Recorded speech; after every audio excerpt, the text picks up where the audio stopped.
माकपा ने जोगिंदरनगर अस्पताल में पीलिया से हुई मौतों के लिए प्रदेश में लाचार स्वास्थ्य सेवाओं को जिम्मेदार ठहराया।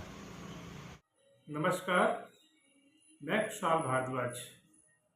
आप सबको मालूम है जोगिंदरनगर में पीलिया का गंभीर प्रकोप है। लगभग 5 सप्ताह हो गए, 1 महीने से ज़्यादा का समय हो गया पीलिया फैले हुए।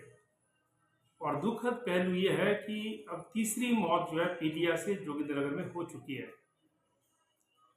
तीनों मरीज जिनको टांडा रेफर किया गया था और उनमें से 2 को जो है पीजीआई भी रेफर किया गया था, लेकिन दुर्भाग्य से उनको बचाया नहीं जा सका। तीनों की जान चली गई। एक जान जो है सुबह यानी कि आज पता चला, एक मौत और हुई है एक युवा की जोगिंदरनगर शहर के। ये बहुत दुखद है और दुखद इसलिए भी है, आप सबको याद होगा मैंने सबसे शुरू में ये मुद्दा उठाया था कि इसके बारे में एक उच्च स्तरीय जांच कमेटी का गठन होना चाहिए। पीलिया किन कारणों से फैला, क्या असल में पीलिया यह पानी से फैल रहा है, किसी और कारण से फैल रहा है, उसकी जांच होनी चाहिए। तो एक हाई लेवल की कमेटी, इसमें मेडिकल एक्सपर्ट्स की टीम भी हो, दूसरे लोग भी हो, वो गठित की जानी चाहिए।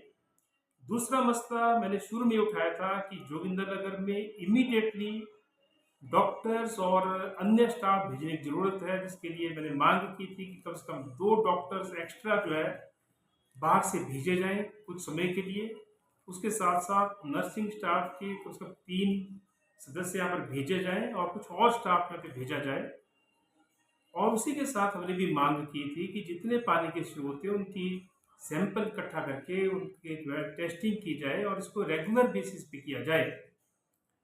मुझे दुख है इस बात का कि इस पर सरकार ने समय लगाया और जब 4 हफ्ते हो गए, 4 हफ्ते के बाद जब दूसरी मृत्यु हुई थी जोगिंदरनगर में, उसके बाद हमारे जो राजनीतिज्ञ जो हमेशा नाटक करते हैं, नौटंकियाँ करते हैं, वो किसी ने छबील जो है बस स्टैंड में जो है मिनरल वाटर की लगा दी, छोटे छोटे बोतलों बांटना शुरू कर दिए आने जाने वालों को बस स्टैंड में, कैमरामैन की टीम लेकर के, कई चैनलों को साथ ले जा करके, और ऐसा प्रचार जैसे कोई मसीह है जो है धरती पर उतर आए और वो जो है बहुत बड़ा कोई नेक काम करने जा रहे हैं।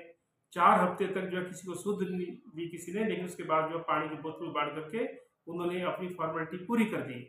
किसी ने वही बोतल जो हॉस्पिटल बांटे। मैंने तब भी कहा था कि व्यापार मंडल है यहाँ का, कुछ और संस्था है, वो कई दिनों से हॉस्पिटल में जो है मिनरल वाटर दे रही है मरीजों को, लेकिन उसका कोई प्रचार नहीं कर रहे हैं। लेकिन हमारे तथाकथित समाज सेवी जो बनते हैं बहुत सारे लोग, वो जो है पानी पिलाने को भी जो है उसको प्रचारित करते हैं।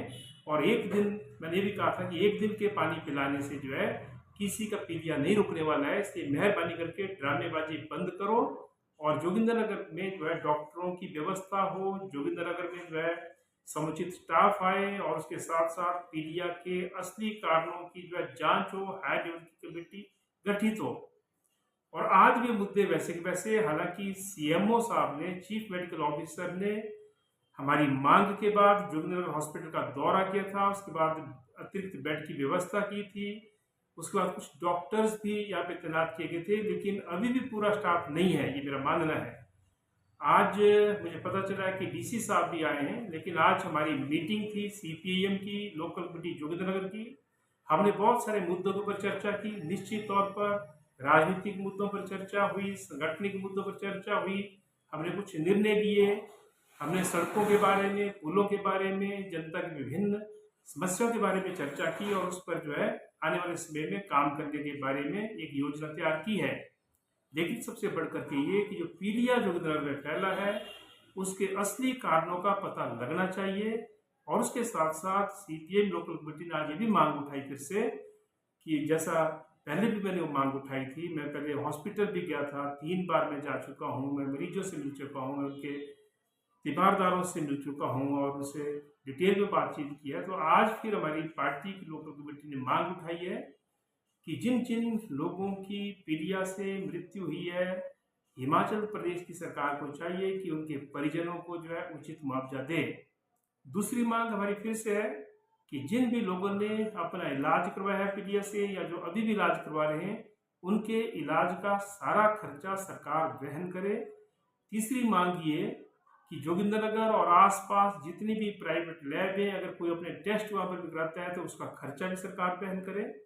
और चौथी मांग ये है कि सारे के सारे पानी के जो स्रोत हैं आसपास, उनकी जो है प्रॉपर सफाई होनी चाहिए, उसमें क्लोरीन लगातार डालनी जानी चाहिए, और उसके साथ साथ जो है स्वच्छ और साफ सुथरा पेयजल जो है लोगों को मुहैया किया जाना चाहिए।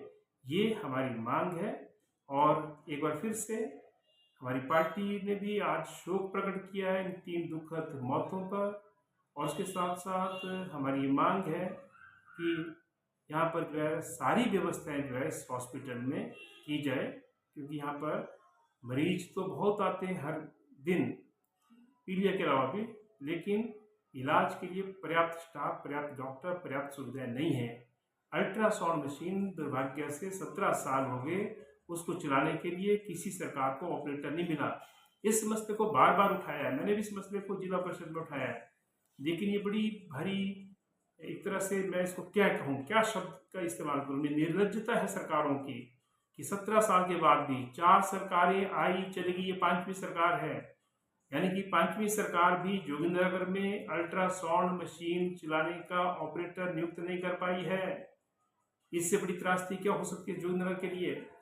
और हमेशा देखने में आया है, कोई विधायक के मुख्यमंत्री के खास हैं जी, पिछली सरकार में भी खास थे, अब भी हर कोई जो है कोई मुख्यमंत्री का खास, कोई किसी मंत्री का खास, लेकिन वो जो है अल्ट्रासाउंड मशीन ऑपरेटर की नियुक्ति नहीं कर पाए हैं। इसके लिए फिर से मेरा जनता से अनुरोध है कि घरों में ना बैठिए, इसके लिए हम आंदोलन करेंगे निश्चित तौर पर। और आप सबसे विनम्र निवेदन रहेगा कि आप उस आंदोलन में आए। 3 मौतें कम नहीं होती हैं, और पीलिया के कितने लोग शिकार हुए, डायरिया के शिकार हुए इस बार, और जो बहुत सारे लोग अलग अलग बीमारी के हॉस्पिटल में आते हैं। सबसे हमारा अनुरोध है कि आने वाले समय में स्वास्थ्य सुविधाओं के लिए जो हम संघर्ष करने वाले हैं उसका आप भी पार्ट बने। और सरकार से फिर विनती है, मेहरबानी करके जोगिंदरनगर अस्पताल की सुध लें। इस अस्पताल की सुध आज तक किसी ने नहीं ली है। वो जो स्टाफ यहाँ पर होता है उस स्टाफ के ऊपर भी ओवरबर्डन हमेशा रहता है, क्योंकि एक बहुत बड़े इलाके को ये हॉस्पिटल कवर करता है, बहुत ज़्यादा आबादी है, और वो जो डॉक्टरों की कम संख्या है उससे बहुत ज़्यादा मुश्किल आती है, उनके ऊपर भी एक्स्ट्रा बोझ रहता है, और जिस कारण से जो है डॉक्टरों की सेहत बिगड़ने का भी खतरा है। इसलिए पर्याप्त स्टाफ यहाँ पर मुहैया कराया जाना चाहिए।